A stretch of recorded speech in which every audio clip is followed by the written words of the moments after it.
just to quickly introduce myself, I'm Chris Fuggle. I've been working with the organisation Sense for 25 years now. We've got loads of things for you to look at, so I'm going to whiz straight on. Sense is for everyone living with complex disabilities, for everyone who's deafblind. We're here to help people communicate and experience the world. When Sense was first set up, it was about 60 years ago. It was following a rubella outbreak in the 1960s. As I'm sure you know, if a pregnant woman comes in contact with somebody with German measles, it can cause the fetus not to develop properly. Over the last probably 10, 20 years, we've expanded the group of people we're supporting. So we now include people with single sensory impairments. We believe no one, no matter how complex their disabilities, should be isolated, left out, or unable to fulfil their potential. Who do we support? Children, young people, adults and families. And that's through supporting the home, the community, and through centres. We have a college, well, several colleges, and also day centres as well. Residential care and supported living. I don't know why I'm reading this out, you can all read it for yourselves. Education and transition to adulthood. Maybe I'll say something different to see if you notice. Holidays and short breaks. Art, sport and well-being programmes. Those are something which have come online more recently and been very well received. We have an information and advice service. And we also campaign for the rights of people with complex disabilities to take part in life. What I'm hoping to show you in this session, and as you can imagine, it's quite difficult to try and condense such a big field down, is just how complicated communication can be, particularly if you bring sensory issues into it. Okay, now obviously I'm not trying to tender for some business. I just think it's quite a useful video because it shows a variety of different forms of communication. There are lots of different models out there in terms of looking at how human beings communicate. I've taken a slightly different approach to the normal one. I want to start off by talking about receiving communication. Some people will call reception, again the language is different to different places. It's the stage where sensations come from outside you, or could be inside you, and reach the brain or the spine. Following that, we have what some people call a modulation stage, where the brain tries to filter that information. Essentially, at the moment, there must be nearly 100 of you here, I'm being bombarded with pieces of information, but I'm just looking at this chap here. So I've got the ability to filter some of that information. Then there's a process called integration, where the brain does an amazing job at putting all those bits of information together. And finally, what I've called cognition. It's where we get that information and try and ascribe meaning to it. What I want to go through is to show that, particularly with the people we support, but actually with all of us, there can be difficulties and barriers at any stage of that. The process isn't simple. I know I'm starting to talk about communication, but without our senses, it's very difficult to communicate. I'm sure win no prizes for my short story writing skills. Jack felt dizzy and sore as he jumped off the waltzers. The bright coloured lights, the loud and pounding bass, the high-pitched screams and the speed of the ride had made him smile. Feeling cold and thirsty, he firmly gripped Jane's warm, soft hand as they rushed up the hill to where the smell of onions made him realise how hungry he was. The sour, cheap ketchup on his greasy hot dog and the lukewarm can of Coke, other soft drinks are available, did not help to settle his stomach. Okay, so can you just very quickly, in 60 seconds, talk on your tables, how many senses do you think we have as human beings?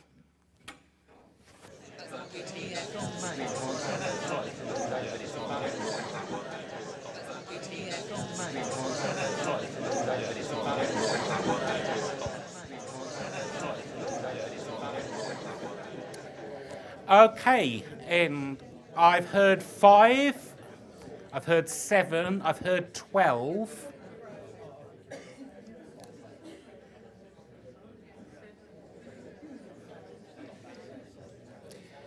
Many people get confused because of that reference to a sixth sense.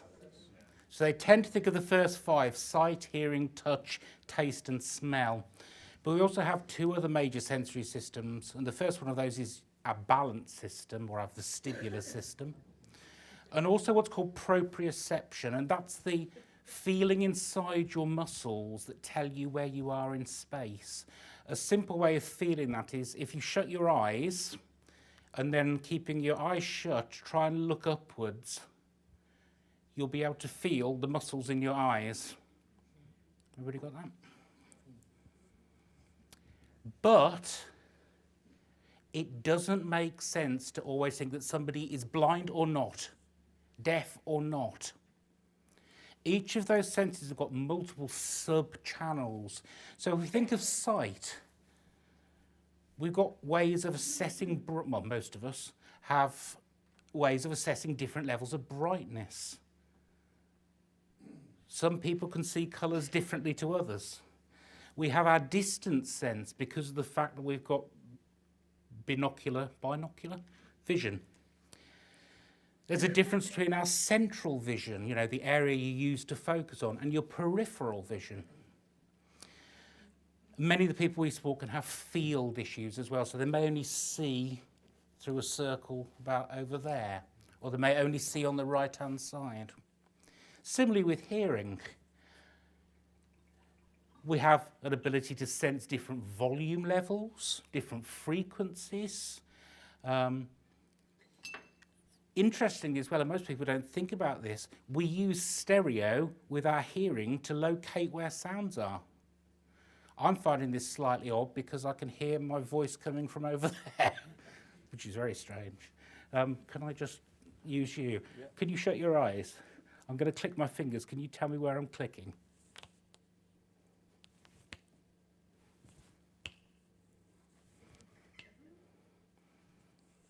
Brilliant, thank you. A round of applause. But we use that ability without thinking about it. Somebody who only has hearing in one ear may struggle with that. Similarly with touch, it's not just a sense, we have a sense of touch.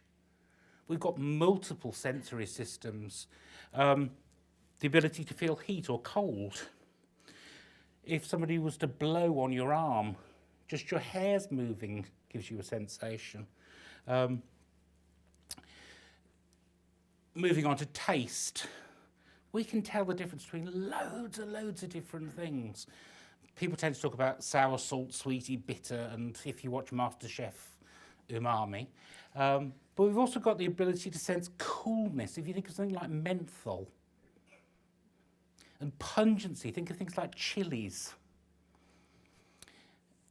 I could look it up, but it's not particularly important. It's been estimated that most human beings can smell the difference between more than 10,000 different things. With our sense of balance as well, we've got in our inner ear semicircular canals, other bodies called the utricle, the saccule, which can measure acceleration. You know that feeling when you're in a lift and it suddenly drops? And similarly with proprioception, could be different muscles. Somebody who's got paralysis in part of the body isn't getting proprioceptive input from there. Needing the loo is another example of a proprioceptive sensation. I normally expect people to leave the room when I start talking about that. So, Jack felt dizzy. That's a sense. Sore, pain. Jumped. You know that it feels different when you jump to when you walk. And because of the time, I'm not going to go through it all, but to summarise, we've got more than 5 senses. We have at least 7 general types, plus some others which we don't normally think of as senses. Strangely, though, we talk about them as though they are. I feel sick. I feel hungry. Each of those channels has got multiple sub-channels, and people can have problems in terms of input along any of those channels. So, some barriers to reception. Obviously, a sensory impairment, if the person has a physical problem with their eyes or their ears, or they have a problem with from a neurological point of view. You can have cortical vision impairments or cerebral vision impairments. Another problem is, first picture, trying to get across the idea, if you're living in a completely barren environment, there is nothing to look at. There's nothing to listen to. There may be problems in terms of accessibility, so stimuli are there, but they're not accessible to that person. Many people use adaptations. They may use glasses, hearing aids. Those are no use unless they work. Glasses are no use unless they're clean. So just some really quick ideas for solutions. And this is what we try to do, is think about functional sensory assessment. So not looking at going to the opticians, that's important, but looking at how does this person use their vision.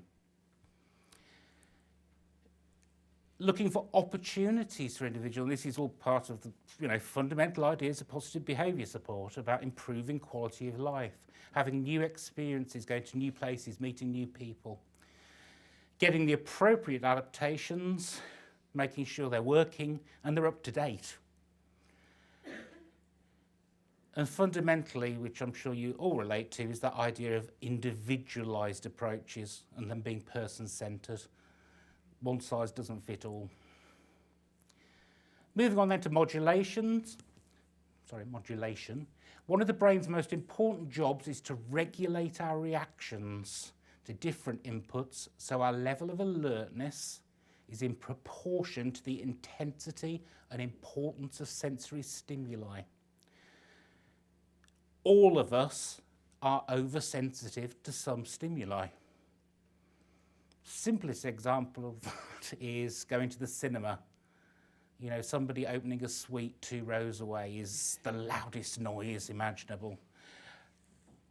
You can also be undersensitive to some stimuli. As a simple example, at the moment you're hopefully listening to my voice. If I shut up for a minute, what other sounds are there?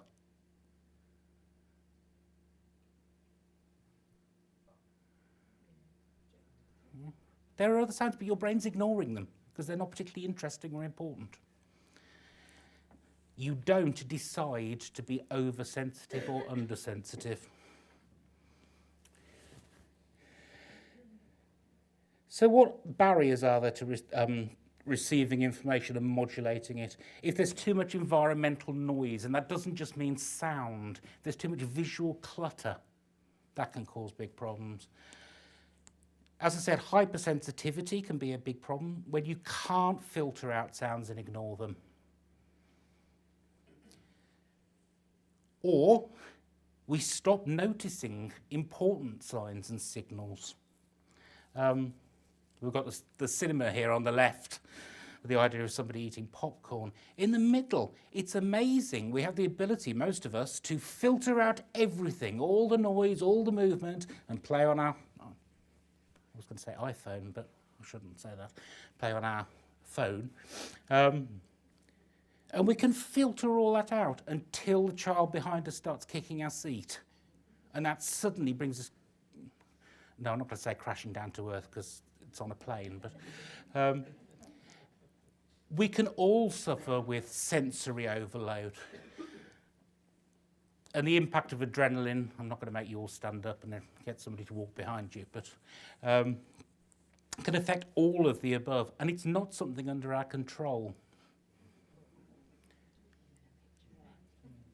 I'd love to do a video at that, because it's a perfect example. Why, rationally, did any of you go, oh? Yeah, it's something that provokes an emotional reaction. Probably different people made a noise then. But it's interesting, isn't it? But our brains, when we see that, we can't just go, oh, it's somebody about to step on some Lego. So, some solutions. For some people, sensory diets are really important, trying to make sure that they've got rich and varied opportunities to receive sensory input. trying to identify sensory triggers and either avoiding those or, probably more importantly, trying to manage those, because otherwise people aren't living in the real world. We'll talk about that a bit more later on.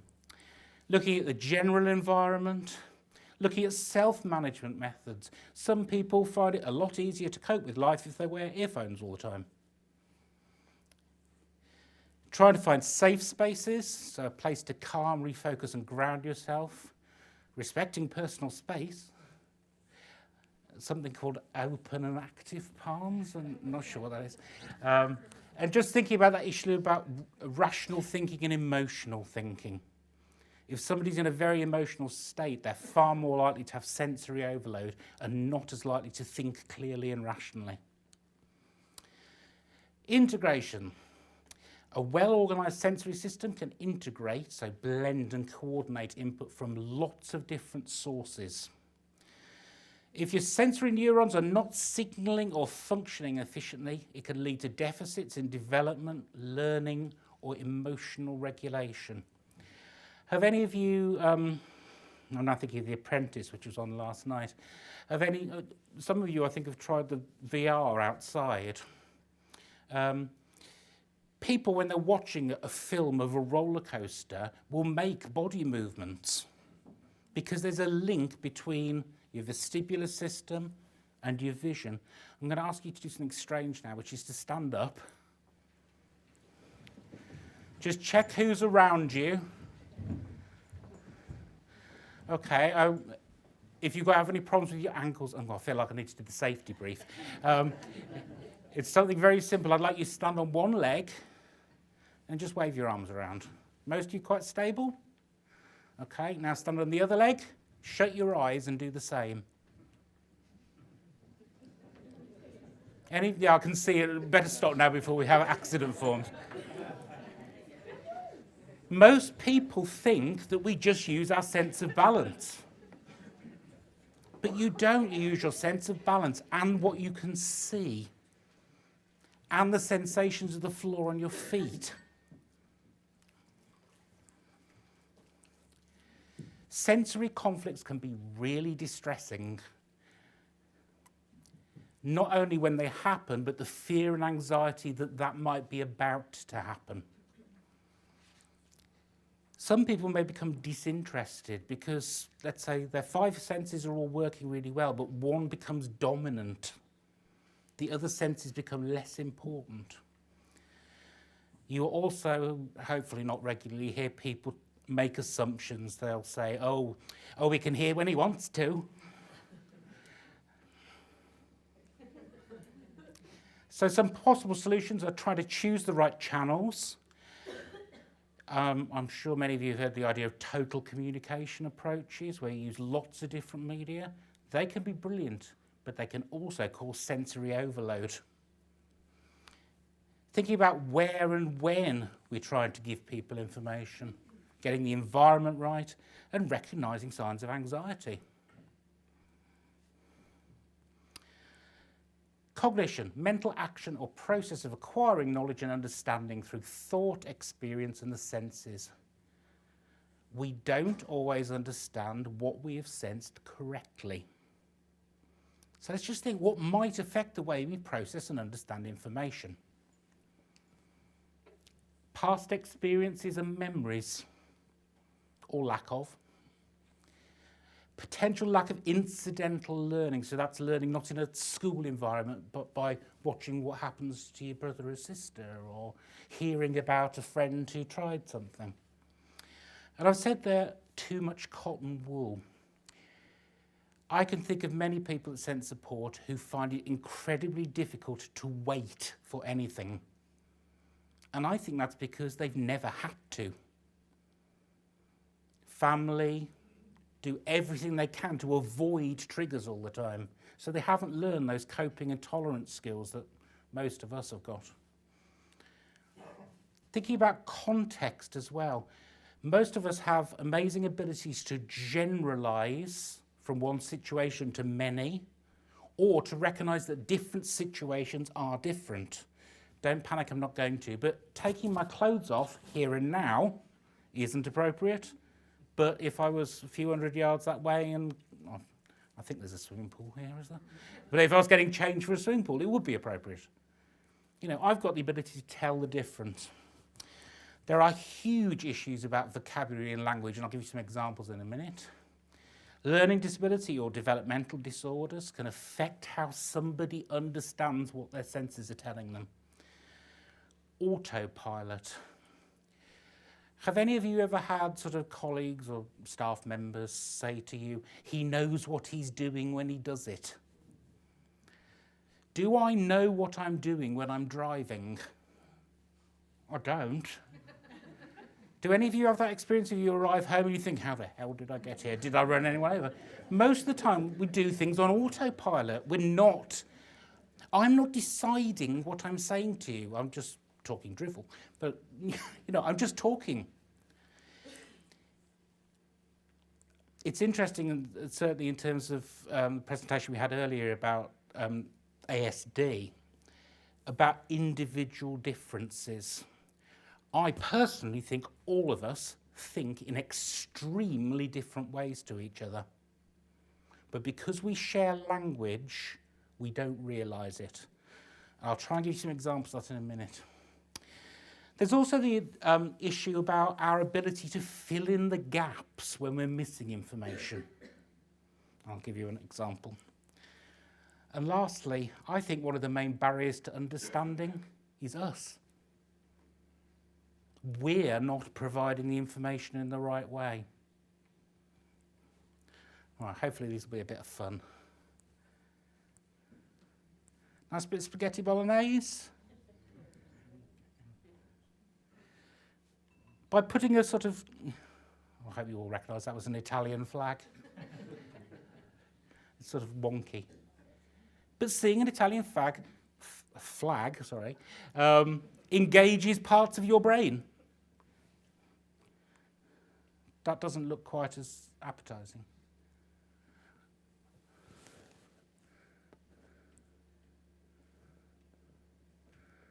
Which is the biggest house, A, B or C? Let's have a show of hands. Who says A? 1. Who says B? About half of you. C? Okay, well, either one of you is right and everybody else is wrong, or... But there must be an answer. And we have to think about educational settings. Are people asking questions like that?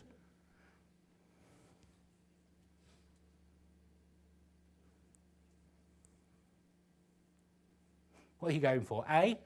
All the same. All the same? All on the screen. They're all on the... Absolutely. The first one isn't hot. Well, it's the sun. No, it isn't. The sun doesn't have a smiley face on it. Well, that's an empty coffee cup. The thing on the right, is that a chili or a red pepper? You see what I'm trying to get at? It's our understanding of words is based upon what we think is happening. We've almost already ascribed meaning based on the situation. Anybody know what word that is? Courage? It's a silly example, but that's what I mean by filling in gaps. Oh, that five person's so choreograph.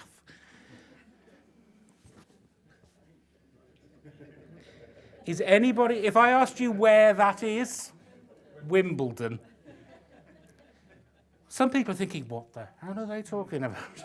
But anybody who's seen the Wombles, the minute they see that, will start thinking along particular lines.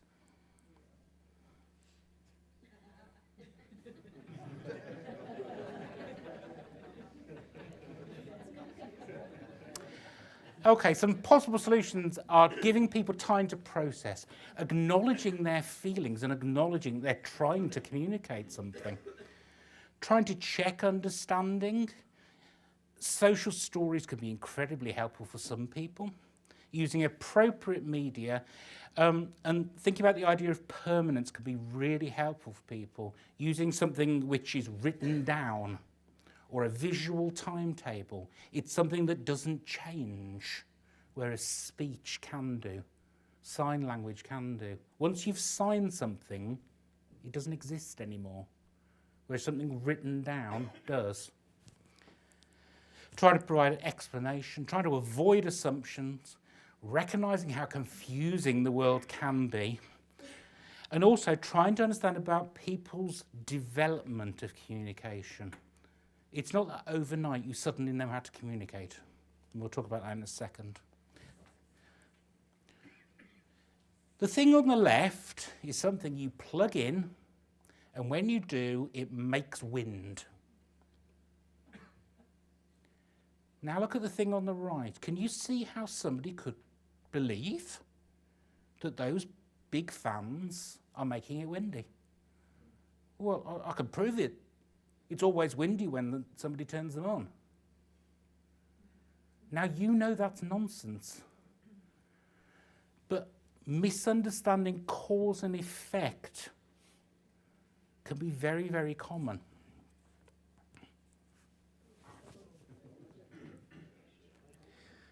I've looked at that so many times and I still find it really difficult to focus on it. Because your brain is trying to make sense of it and you can't. I don't know who he is, but I wish he'd go away. We've talked about sensory overloads. To me, that's a good example of cognitive overload.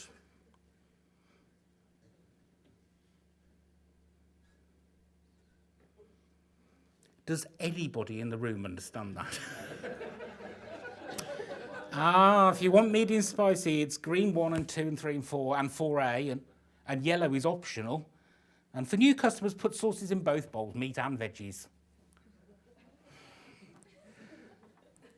What's an umbrella for? To keep the rain off, unless it's on a beach, or it's a weapon on the Avengers, or it's to cover your mobile phone, or put in your drink, or to be fashionable, or to have your photo taken. Again, this is all about context. Let's just very quickly, how am I doing for time? No, not too bad. Talk about communication development. Again, there are many different models, and some of this is a real oversimplification. This is both relevant to receiving communication and expressing. There are different stages. They are different for everyone, but they usually follow a general sequence. But they can be affected by sensory issues, which we've already talked about, the physical environment, social environment, person having a learning disability or developmental disability. One thing I'd say, though, is it's never too late. In my experience, if anybody talks to you about somebody having hit a plateau, they're talking nonsense. Right, we have another video. The reason I wanted to show you that is in terms of behaviour management. What changes behaviour? It's not reactive strategies, it's that. And I think that really shows, I'm sure it's the same in your organisations, it's improving people's quality of life that really makes the difference. Giving them something to communicate about, someone to communicate with, trying new things. Right, very quickly, here's some sort of standard stages of communication development. Some of you probably looking at that baby thinking, I'm thinking, ugh. First stage is pre-intentional behaviour, so it's not under the person's own control. It reflects their general state, e.g. they're comfortable, they're hungry, or they're sleepy. Caregivers interpret the person's state, and that's through their sounds, their movements, their facial expressions. I won't bore you with the typical stage. Intentional behaviour is the next one. It is under the individual's control, but not intentional. The person isn't trying to tell somebody something.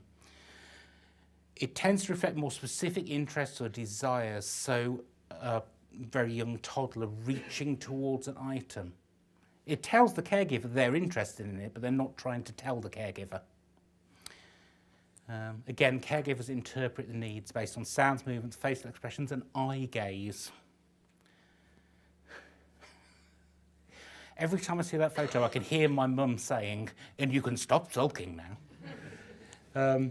Unconventional communication, it's intentional. They're behaviours which become less acceptable as we grow older. Sorry, I said I wouldn't do that. The person is intentionally sending a message.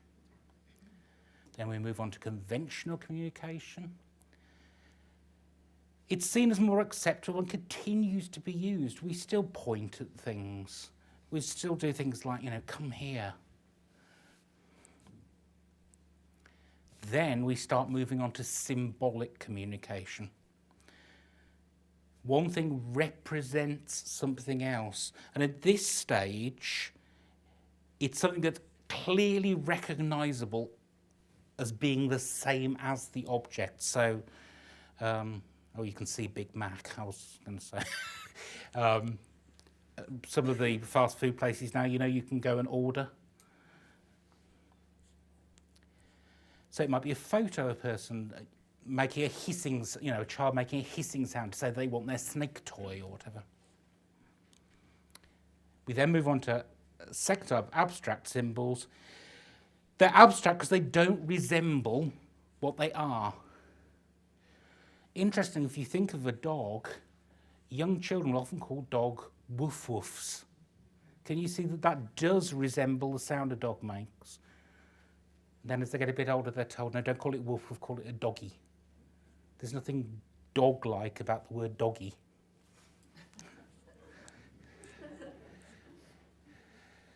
We then move on to the stage of language development, which is where we start sticking symbols together. So we have a child there saying, "Mummy, kick a ball." And that process continues, and we learn more and more and more and start learning more complicated sentence constructions.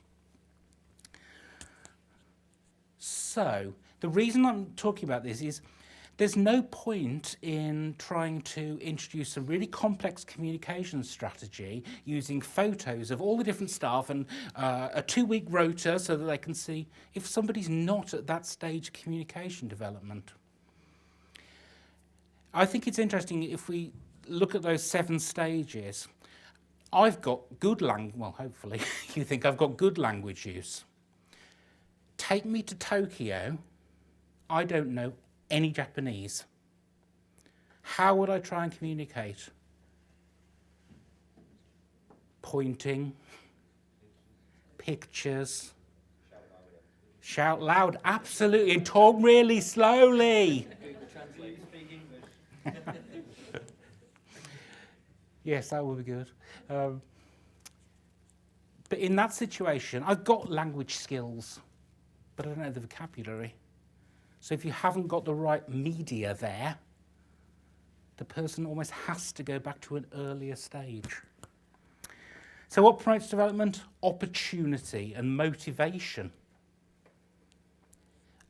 Trying to help people understand cause and effect. An environment that's responsive. Consistency of approach. It can be taken too far, though. Us being role models. Making sure that the appropriate media are available, that they're not, I've come across situations where somebody's got, a wonderful system of photos so they can ask for different things, but they're all shoved in a kitchen drawer. Not at sense, obviously. Ongoing assessment, both clinical and functional, in terms of sensory abilities, but also in terms of communication development. Again, we're looking here at fundamental ideas of PBS, understanding that behaviours have a function. Individualised approaches and having positive behaviour support plans for people who need them. What promotes development? What changes behaviour? What makes people happier? Improve quality of life. Summary then, you'll be glad to know. Our senses are extremely important and complex. Receiving, filtering, integrating and finding meaning from information is extremely complex. These 2 issues can have an enormous impact on receiving communication from others, but they're not the only ones. When we started delivering Maybo training about 2 years ago now, I think it was. Last year, when we were starting to deliver refresher training, we produced 3 different case studies to use on that training. And one involves an individual with no vision and no hearing. One involves somebody with vision but no hearing. And we've actually, sorry, my colleague Joe and I have actually put on your table those case studies, and there's some at the back if you want to take them away, to try and really help staff in sense understand how difficult communication is. I'm sure you know this. It's really important we focus on primary strategies, not just for the person, continuous assessment and person-centered thinking. For any of you who haven't had access to them, Helen Sanderson's person-centered thinking tools are extremely helpful. How am I doing time-wise? We have hardly touched on the potential difficulties with expressive communication yet. And for most people who don't have language, they still have needs, and their only way of expressing them is through behaviours we see as challenging or problematic.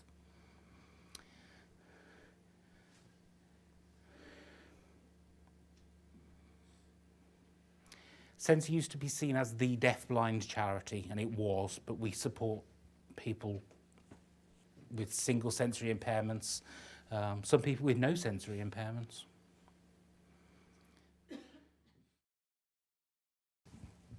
Sorry, that always makes me feel quite emotional myself.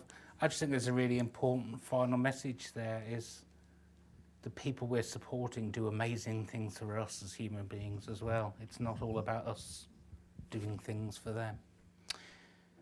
Anyway, that's all I wanted to say. Any questions? Nice, simple ones? Hello, Chris. Hello. You said about that you think that we all think very differently, but language is something that alters that or brings it together. Can you just expand on that a little bit for us, please? I could. I've got a whole presentation I could do on it.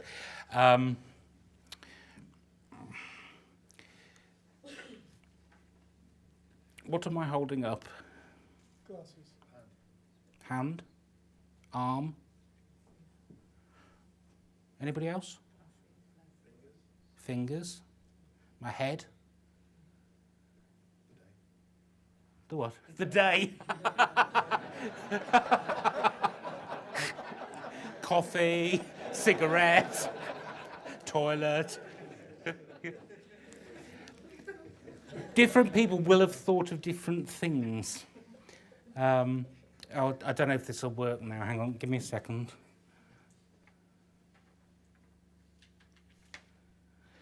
What is the 11th word of the national anthem?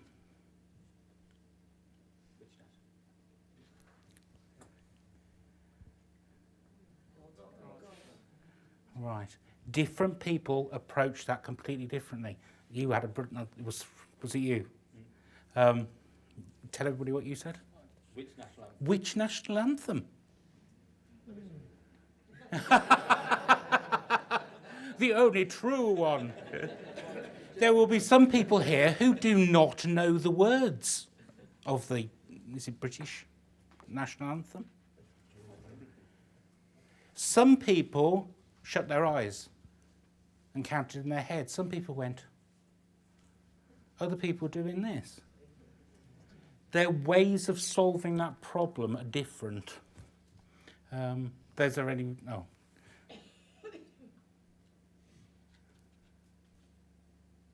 What's the 12th word of the Happy Birthday song, assuming it's the normal one?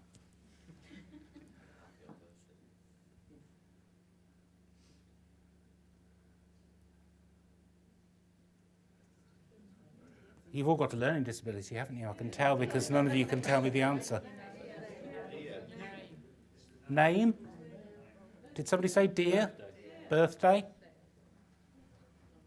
It's a simple question. Everybody should be coming up with the same answer, and they don't. But nobody ever asks that question, do they?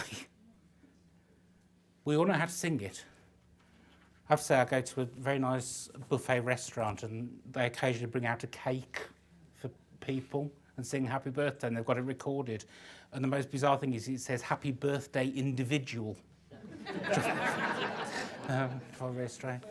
Anyway, so that probably doesn't really answer the question, but we could have a long chat about it. Yeah, it's I suppose moving into a philosophical question, but it's because I always take for granted thinking is around the use of language in my mind. So if somebody doesn't have language, then how do they think? How does that work, and how can we communicate? Yes, that's a very philosophical So conversation. that's not going to hold up the day. We'll talk about it later on. No, that's a bottle of vodka kind of conversation. I'll see you at the bar. Great. Just very quickly, I would say would be a lot of disagreement about how to answer that, because some people believe that you can't reach level 5 of communication development unless you've been through the previous ones. I've seen evidence of it happening, of people going straight to symbolic communication. So, but it's a really deep question. Thank you. Chris Fuggle, thanks very much. Thank you.